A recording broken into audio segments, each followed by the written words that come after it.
મેં કીધું તમે કોઈ દિવસ બટર રગડાપુરી ખાધી છે? ના?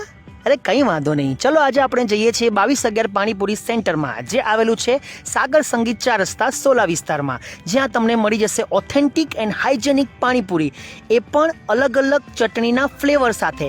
એટલું જ નહીં, સાથે સાથે ભેલપુરી, દહીંપુરી, ચટણીપુરી, રગડાપુરી, સેવપુરી, અને હા, જો તમારે ઘરે લઈ જઈને ખાવી હોય પાણીપુરી તો તમને અલગથી પાણી પણ મળે છે. અને અહીંયા જે ઝેન્જી લવરને જે મજા પડે છે, ખાસિયત એ છે કેમ કે આ લોકો એકદમ હાઇજીનનું ધ્યાન રાખે છે, અને હાઇજીન વગર તો આ લોકોની પાણીપુરી બનતી જ નથી. તમે જુઓ, હાથમાં ગ્લવ્સ છે, એ લોકો ઇલેક્ટ્રિક સ્ટવનો યુઝ કરે છે, અને સાથે સાથે જે તમને ટેસ્ટ આપે છે ઓથેન્ટિક પાણીપુરીનો, એ તમને બીજે ક્યાંય જ જોવા નહીં મળે. અહીંયા તમે તમારા કસ્ટમરના રિવ્યૂઝ બી જોઈ લેજો, જે તમને લાગશે કે બહુ જ એક જ પાણીપુરી ખાધાની સાથે જ વાહ શું પાણીપુરી છે. અને આવા જ વિડીયો જોવા માટે સોશિયલ મીડિયા પર ફોલો કરો ગુચડું.